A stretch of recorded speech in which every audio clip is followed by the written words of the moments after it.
Hello and welcome to the Aged Care Enrichment or ACE podcast, brought to you by Silver Adventures.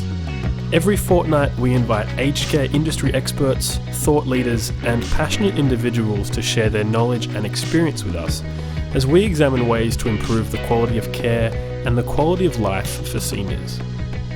I'm your host Ash Deneef, and in today's episode we're talking to Raelene Wilding. Raelene is an Associate Professor of Sociology at Trobe University, who examines how new technologies are changing the way people care for each other, how they think about their families, and how they maintain their relationships. In her work with Professor Loretta Baldassar from the University of WA, she's been conducting research on the effectiveness of virtual reality and touchscreen technology in overcoming isolation and stimulating social engagement in both residential and self-contained aged care environments. In this conversation, we talk about the misconceptions of seniors and technology, how we can increase digital citizenship for older adults, and some of the exciting possibilities for enriching the lives of those receiving aged care with technology. So I hope you enjoyed this conversation with Raelene Wilding. Thank you so much, Raelene, for joining us on the podcast today. You're welcome. Thank you for having me. Can you maybe give us a bit of your backstory to start us off?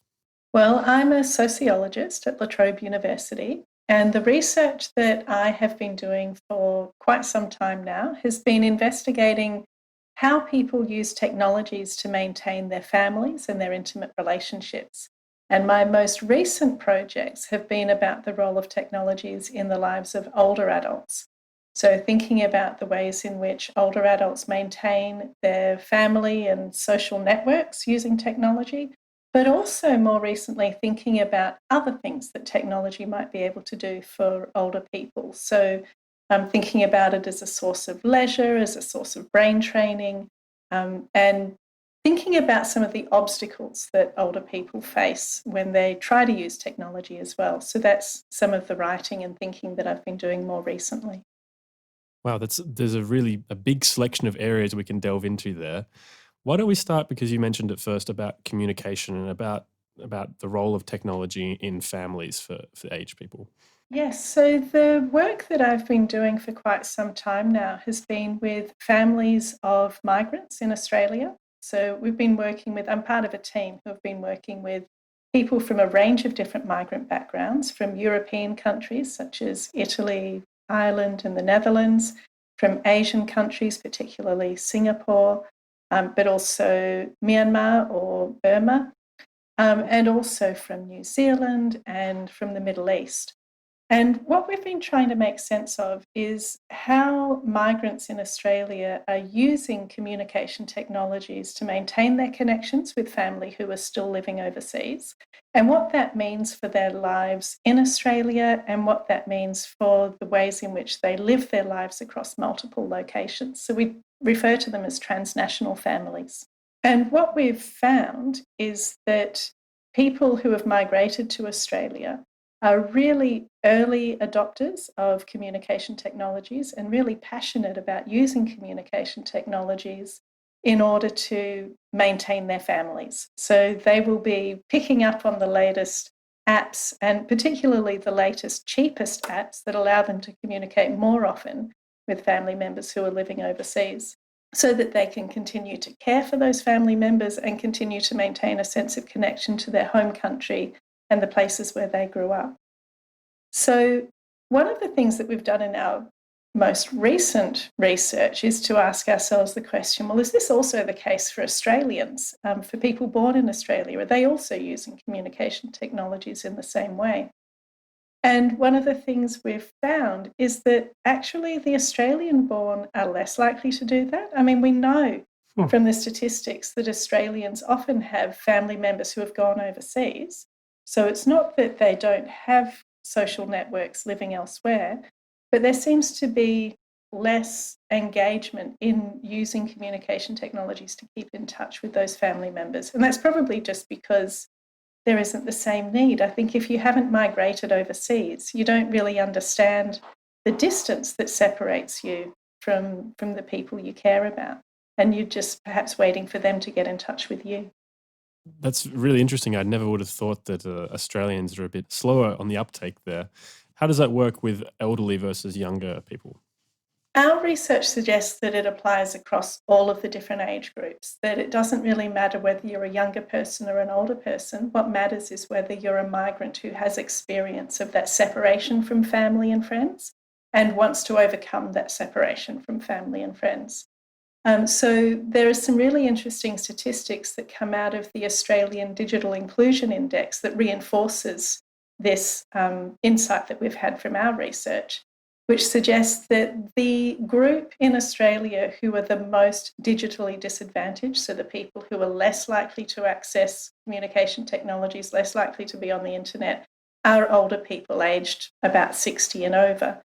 But the people who are amongst the most digitally included are people from migrant and refugee backgrounds. So even when you're from a refugee background, you're perhaps facing all sorts of issues in terms of access to employment and income and so on, they are still amongst the most digitally connected. And it seems to be, well, our research suggests anyway, that that's because they've got the greatest motivation to be involved in communication technologies. So they will find those cheaper means of connecting and communicating to make sure that they're able to keep in touch with family and friends. Wow. I guess it shows people will go to whatever lengths they need to maintain their connection.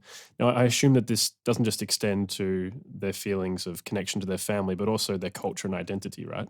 Absolutely. And I think being connected to family is partly about being connected to who you are as a broader person. So it is about being connected to the sorts of festivals and celebrations that your family has always engaged in. And it's about being connected to the events in the hometown that you grew up in and in the country that you came from. So we tend to, in sociology at least, and in migration studies more broadly, we don't really talk about migration as the movement from one place to another. We now talk about migration as the spanning of multiple places. So you tend to remain connected with where you came from, even though you're creating a life in your new place. So just because a migrant is staying connected with their home country, whether that's India or Burma or Italy or wherever, just because they're maintaining that connection doesn't mean they're not also building a life in Australia and becoming Australian as a part of that. So they're actually doing both at the same time. And it's communication technologies, as well as the capacity to visit, that makes that possible. So that would be the other technology that plays a really important role is travel technology, the ability to fly back and actually spend time or have people come and visit you as well. Absolutely. Now, I read a statistic in one of your research papers that 1 in 3 over 65 Australians were born overseas. So this is especially important for elderly population of Australia and I guess in aged care facilities as well. What sort of barriers are we seeing preventing elderly people from becoming more engaged with technology? Yeah, it's a really interesting point because as I was saying before, older adults are highly motivated, older migrant adults and older refugee adults are highly motivated to stay in touch with their family and friends overseas.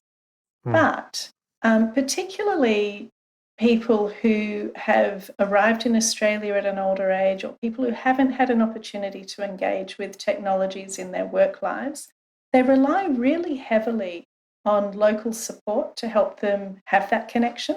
So we've been doing some work with people from refugee backgrounds living in Australia and having a look at how they use communication technologies. And all of them are using iPads and phones and not only using telephone calls, but also using video calls and going on Facebook and all of these things that they're doing, which make them sound really tech savvy.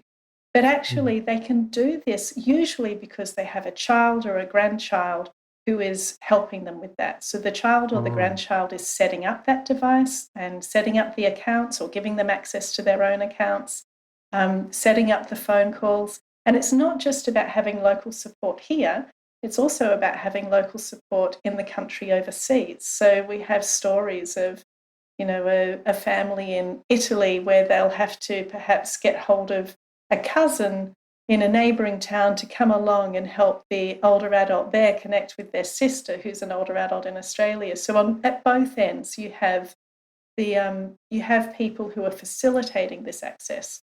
And I suspect that might be one of the reasons that we see this big difference between migrant older adults having good access to technology and Australian born older adults not having such good access to technology. And I think it's because we don't have that same culture in the Anglo background Australian families of actually supporting our older family members in using technology. So it's not, there seems to be a lot more frustration and despair about that, and embarrassment as well. Older people I've spoken to talk about, oh, I can't go to my son again with this because they'll just get frustrated and they'll be annoyed, and I seem to go to him all the time.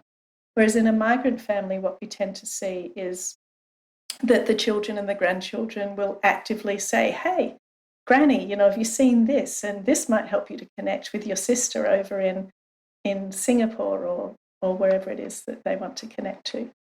It sounds like, you're highlighting the cultural differences there, but it sounds like the people who are more isolated, who don't have the strong support network around them, they're the ones who are going to be the most disadvantaged in their access to technology.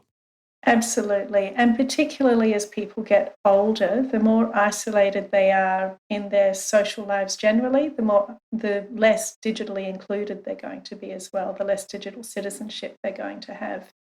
And I've been thinking about what the reasons might be for this. And I think if we think about what it means to be a young person in school or university or an adult who's in employment, we're constantly surrounded by opportunities to learn about technology and to update our tools of technology and our knowledge in technology. Once you retire, the opportunities to learn and to keep up with technology actually reduce significantly. You have to make a much stronger effort in order to keep up with what's going on. And I think after a few years, people probably just give up. They just think, oh, well, I've never been that technologically minded, so I'll just stop engaging with that. And so part of the research I've been doing is to try and help reverse that trend, to try and think about what are the supports and structures we can put in place so that people don't have to just give up and say, oh, that technology just keeps moving too far and too fast ahead for me. And instead think about giving older people the opportunity to ask, well, what technologies might improve my life and how can I best access them? What are some of the strategies I can use to make sure that I keep up with the ones I want to use and to find out about the ones that I don't necessarily know about? Is that a matter of establishing more digitally savvy communities around elderly people? What are some examples of how we can make that happen? Yeah, I think it's partly about trying to establish communities of practice. So, allowing older adults spaces where they can come together and share their knowledge of technology with each other and learn from each other. So, learning from peers. There's also been some really good work that's been done in Melbourne and elsewhere around the country as well, where intergenerational programs have been established. So, younger people coming along and giving some tech support or some training on social media or how to use your phone.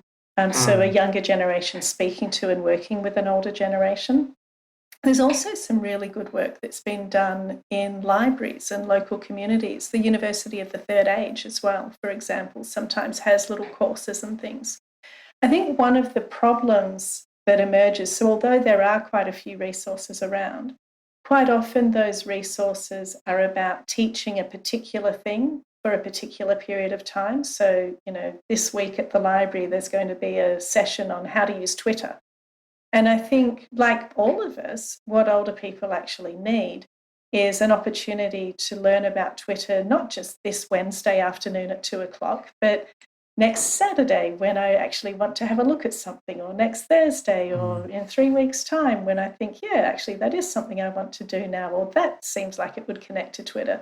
So there's not that ongoing environment in which people can actually share their knowledge, which is why I think communities of practice are a way forward to actually give older people a space to exchange their knowledge and keep on sharing their knowledge and updating their knowledge collectively.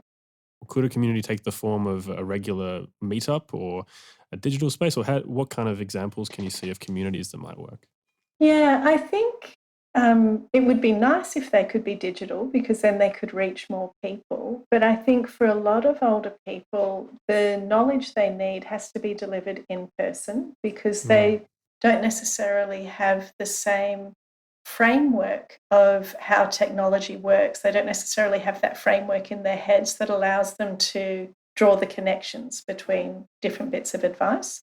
So I think really it needs to be an in-person sort of community of practice. And I could imagine regular meetups. I could imagine perhaps a local library hosting a sort of a tech and chat session once a week where people can come along and they can just say, hey, what phone have you got? And, oh, did you bring your iPad today? What does that do? Have you discovered a new game this week?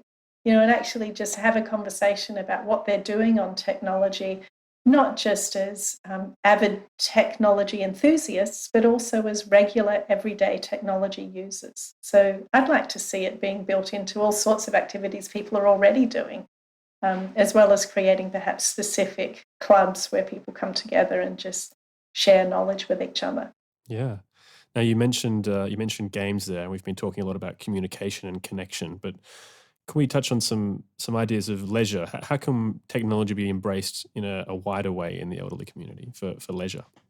Yes, I think there are a few different ways in which technology can actually help overcome social isolation and loneliness for older people that are to do with opening up a space for play. And that was one of the projects I was doing last year, was exploring exactly that question. And it was exploring it in relation to virtual reality. Like, could we imagine having like a virtual reality, a club of virtual reality users who come together and play games alongside each other? And I was sort of inspired by watching my children. They'll have people come along and they'll play games alongside each other, but they'll also play games online. And I thought, well, maybe virtual reality could be a fun way of giving people an opportunity to expand their horizons. And I was really pleased with the outcomes of the project because we had a core group of people who were coming every week to the sessions. And some of the people who came along just came because their friends were there and were quite adamant in the first session that they would not be using virtual reality and they were not interested in learning this themselves. But after a couple of weeks, they were the most enthusiastic users and they were actually identifying particular games or experiences that they wanted to use and to re-experience. And the way that we set it up was that everyone in the room could see what a person was doing on a large screen, so just on a TV screen, while the person was actually in the experience themselves. And it created a new opportunity for interaction between these older adults. They were able to, it prompted memories. So some of them remembered times when, they'd been deep sea diving and then someone else would go, I didn't know you used to deep sea dive. And so it prompted opportunities for them to talk with each other and engage with each other. So one of the things that I was really pleased about with that was that it did seem to build deeper relationships within the group of people who already knew each other a bit, but this gave them another way of hanging out together and spending time together and getting to know each other and building stronger relationships of support. Well, that's fascinating. It sounds like the setup was somewhere between a game and a performative experience for the viewers. I'm sure that there's elements of, as you're saying, watching something together is going to spark a new level of connection as well. Was it only experiences of going to places and seeing things in VR, or were there games as well that were being played? So experiences were the most popular, but we graduated from experiences to starting to play games as well. We didn't have the technology because we didn't have the funding that would allow for that. So we didn't have the technology that would allow them to play a game together. So there weren't any interactive games, but we did have some games where people were achieving goals within their virtual reality environment, and then other people in the room were giving advice and saying, oh, you should do that, or you should do this, or laughing at the failures and applauding the successes. So much more of that sort of performative model that you mentioned before. What that did was to give other people a sense that, oh, maybe this is a game I want to take part in as well. And there was one woman in particular who a very well-mannered woman who seemed to be very neat and petite, and then you put her in front of a particular virtual reality game where she had a gun in her hands and she became a real crack shot. She was getting in there and shooting all the baddies, and everyone was just thrilled to see this other side to this lovely person who suddenly became quite ferocious in her aggression towards these imaginary villains. So, yeah, I think it helped people to explore other sides of themselves that they'd perhaps never been able to explore before in their lives, that they seem to enjoy. Yeah. I think when some people think of elderly people using VR, they might be imagining all sorts of technical headaches and the discomfort of wearing a headset and that sort of thing. Did you encounter any of those barriers? And if so, how did you overcome those? Yes, there are quite a lot of barriers. I think the first barrier is just the expense. Like as soon as we'd bought equipment to use, it was almost obsolete within months of us having bought it. And the experiences constantly need updating as well. The project was also running in a rural location, so in a small town where the NBN did exist, but it wasn't entirely reliable. So we often had sessions where we spent the first half hour just waiting for the clouds to part so that the internet would come through. So that was a bit of an obstacle in some weeks. In terms of the technical knowledge, it did require, so it was myself and another person who were facilitating the sessions. And I was hoping that some of the participants would actually reach a point where they would be able to manage that themselves, but we never reached that point. So that I think that would actually require ongoing facilitation. That sort of project would require ongoing facilitation. So you need someone to come in to take responsibility for setting it up, to take responsibility for sourcing new experiences and games that meet what people have said they're interested in.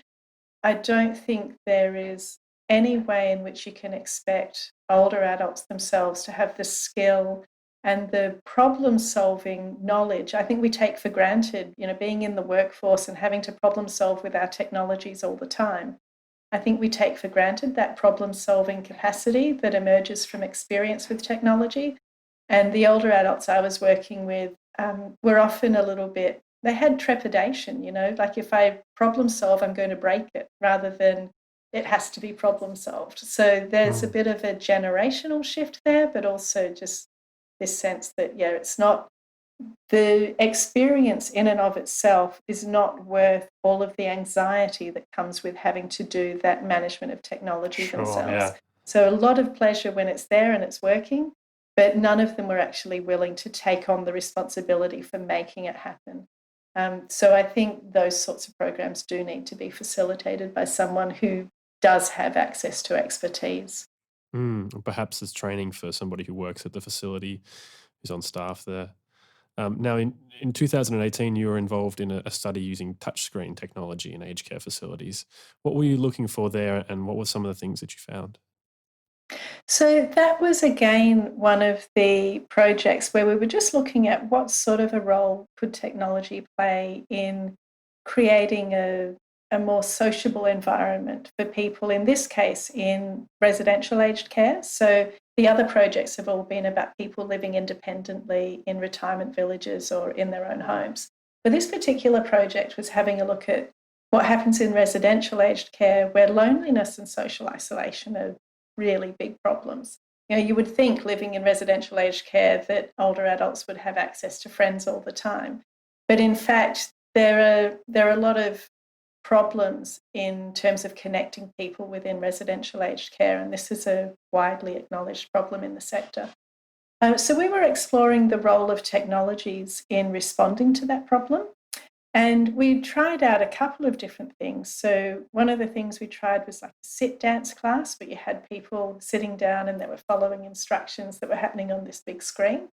And then there was another one where we were actually using Google Earth on the big screen to take people back to their home countries or back to other places that they'd lived earlier in their lives. And both of them were really very successful in terms of engaging people and giving them a sense of connection to each other and a sense of purpose to the technology. But I feel like the Google Earth experience was actually one of the more profound experiences, because it does allow people to make visits outside of residential aged care that are otherwise not possible. You know, these are people whose mobile lives have suddenly become, well, not suddenly, but have gradually become immobile. And there are very few people living in residential aged care who would actually go out and travel overseas or interstate or even, you know, to a nearby town. So there might be day trips, but there are not those opportunities to go and spend time in another place. So what the Google Earth experience was able to do was to take people outside of the residential aged care setting and prompt memories for them of places, and they could actually see what those places look like now. You know, and so it wasn't just looking at old photographs, but actually going and visiting and virtually walking down a street and seeing, oh, I went to school there and that's where so-and-so lived, and oh, there's the shop that I used to go to. Oh, that particular place is gone now, it's been replaced by something else. So bringing back all of these memories of places where they used to live. Nice. And that ties very nicely into something that Silver Adventures does, combining the Google Earth with VR as well. How did you find the sit dance engagement? Were people engaging as a group, or what was the experience with that? Yeah, no, people were enjoying that as a collective experience. But again, and this is the same as the virtual reality experience I was talking about before, it requires a facilitator. So the older adults would be very unlikely to actually go in and set this up for themselves. So, you know, the equipment was there all the time, but the thought of them going and actually initiating that activity was just not something that was going to happen. Whereas if you have a facilitator on hand who says, okay, this is our sit dance time, then people would find it enjoyable and they would engage, and they would appreciate the experience that it gave them. But it does require facilitation. It does require somebody who has that technical expertise, who can set it up and make sure it's working.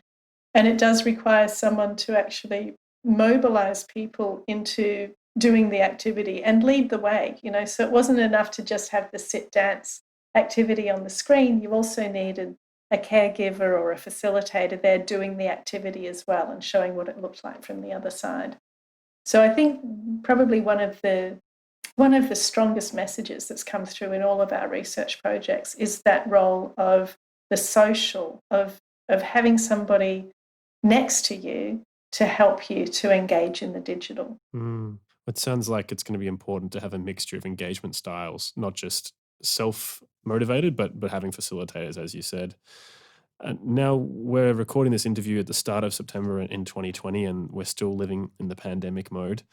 Have you seen any changes in the uptake of technology by elderly Australians through the pandemic? That's a really good question. Because of lockdown, we haven't actually been able to go out and do research in residential aged care facilities for reasons I'm sure you can understand. It's just not worth the risk to do the sort of research we do, because our research doesn't save lives, it improves lives. So actually going out and spending time in aged care facilities or with older adults has been very challenging. But what we are hearing is that there's a bit of a shift in terms of understanding the potential of technology with older adults. So one of the obstacles that we have identified in residential aged care particularly is that there's not a sense that new technologies are that important. So the internet, if it is available, is not prioritised as a tool for people living in residential aged care. Very rare that you will find a program of facilitated access to iPads or support for telephones or anything like that. It's very much a case-by-case basis of individuals relying on family or friends to help them with those things or to introduce those tools into their lives.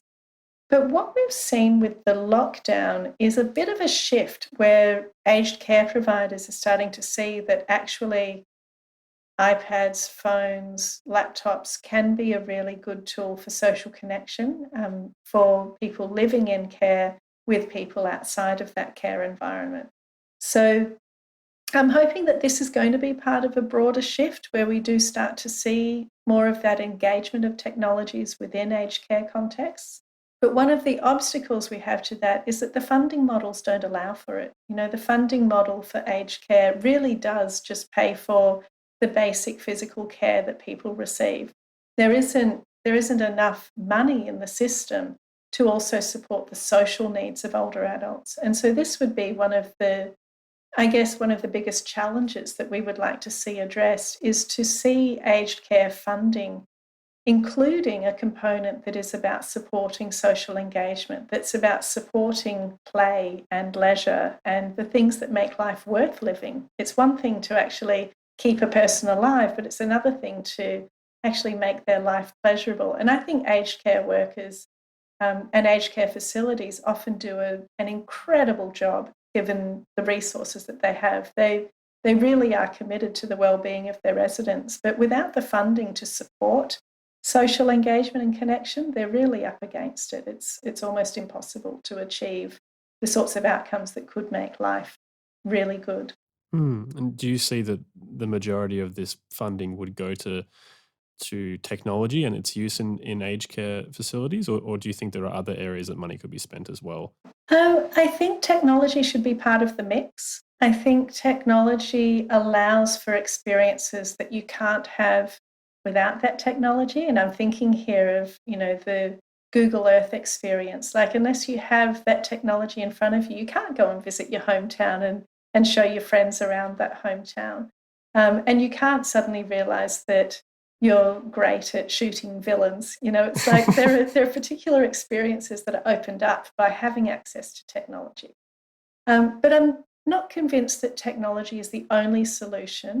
What I would like to see is funding that is directed towards social care more generally. So asking older adults themselves, what is important for you to feel that you have a life worth living, and asking them how that might be supported, how that might best be supported. And I'm thinking here as well about not just social networks, so not just access to family and friends who might be living at a distance, but also access to spiritual lives.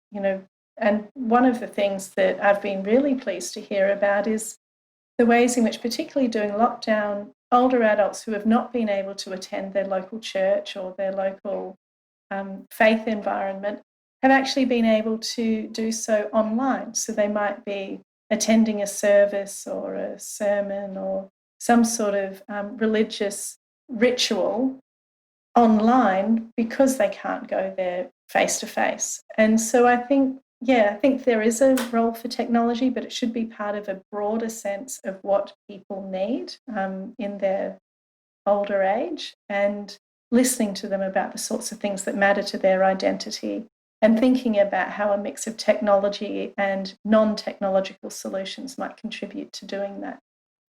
What I'm hearing there, Raelene, is that whilst technology might be involved, it needs to be purpose-driven, whether it's through spirituality or through having a closer connection to your home country or whatever it is, that there needs to be a specific reason for using the tool of technology.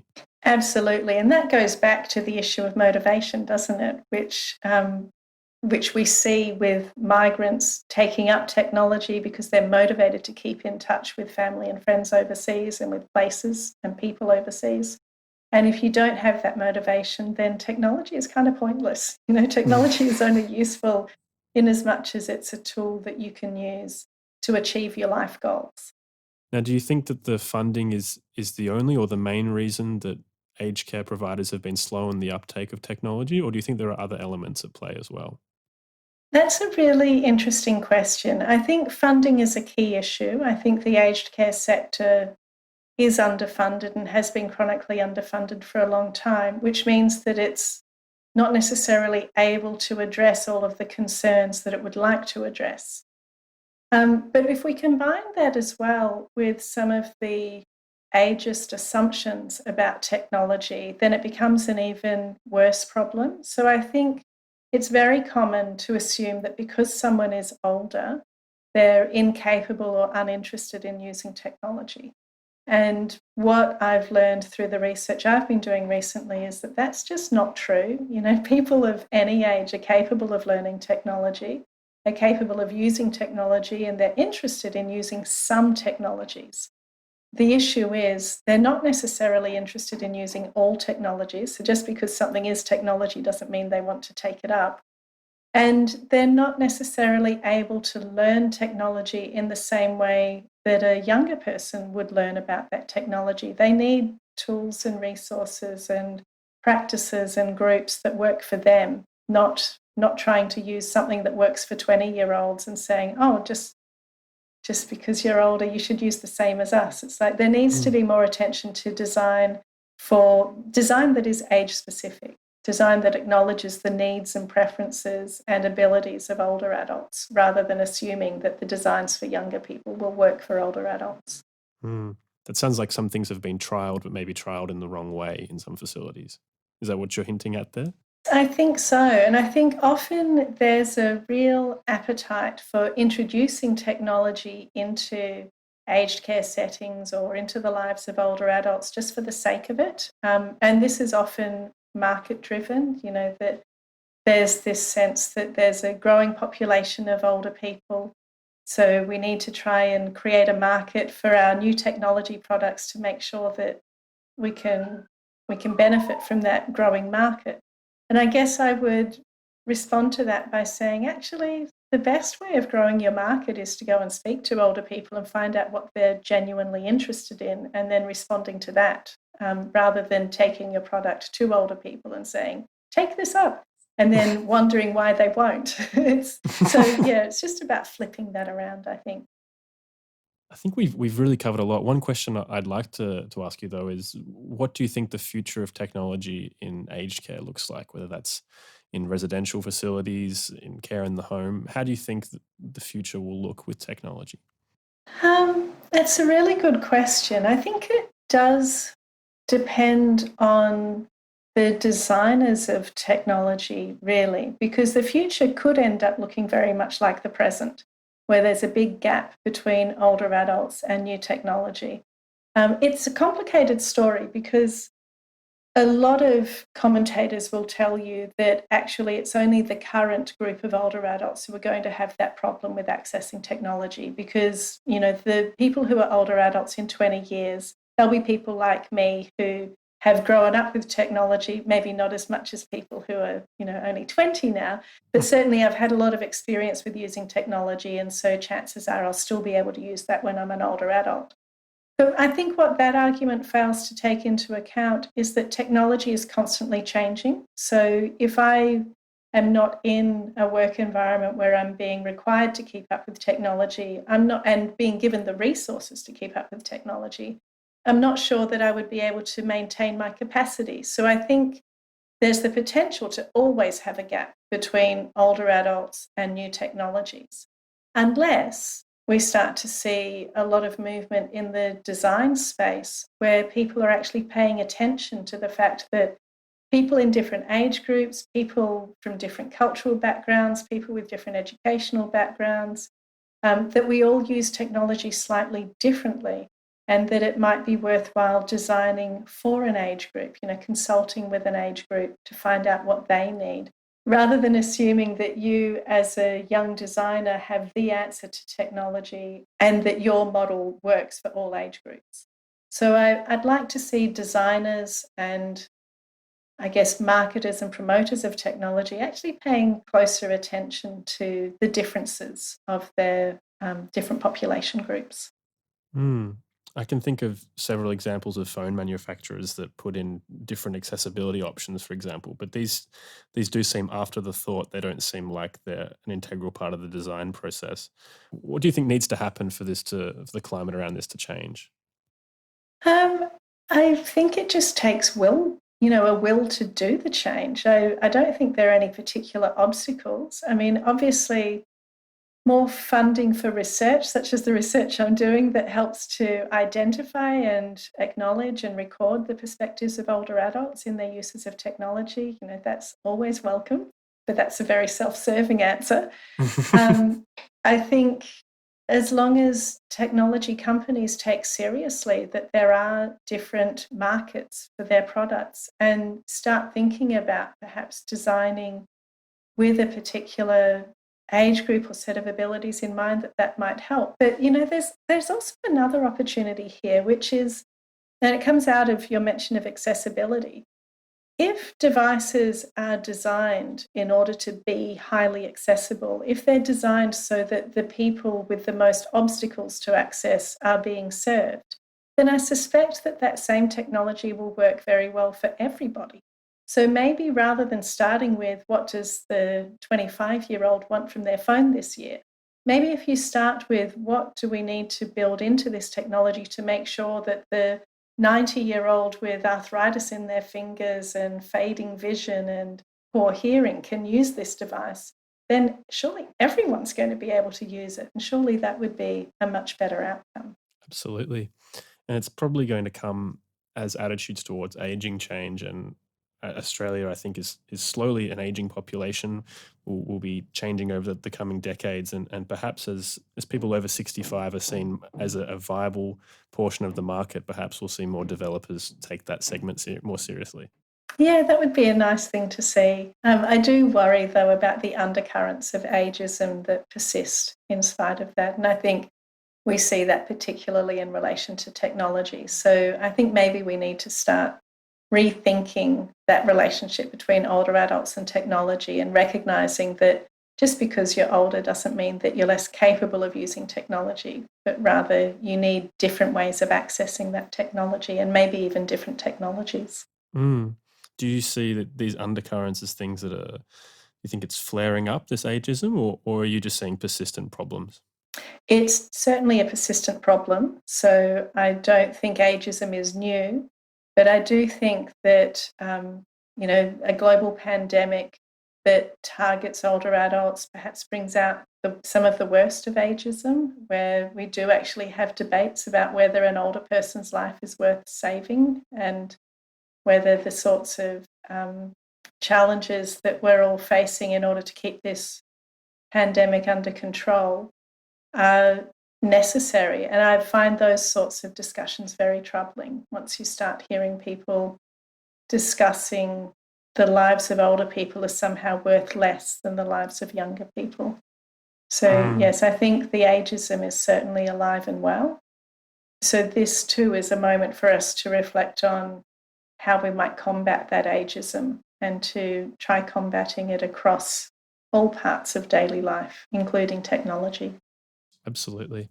Perhaps part of that is separating out the value of productivity from the value of the human. Absolutely. Raelene, we've covered a lot of stuff. We're almost out of time. Is there anything you want listeners to know about your research or about the way technology is being used at the moment? That's a really good question.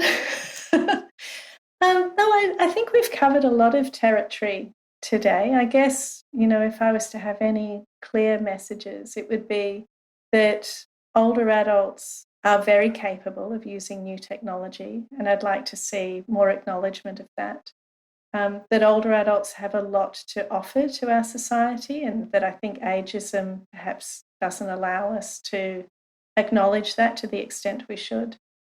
And that it's not just younger people, but also older adults who can have fun with technology, and that we should be looking for opportunities to enable that to happen. So, yeah, I'd like to see more emphasis on fun and pleasure and play. If you can't play once you've retired, then what's the point? Absolutely. Fantastic, Raelene. Thank you so much for joining us today. Okay, thank you. Well, I hope you enjoyed this episode of the Aged Care Enrichment podcast, brought to you by Silver Adventures. If you'd like to find out more, you can visit our website at www.silveradventures.com.au. That's SILVR Adventures. And of course, don't forget to subscribe wherever you get your podcasts to make sure you don't miss out on the next one. My name's Ashton Eve. Thanks so much for listening, and I'll see you next time.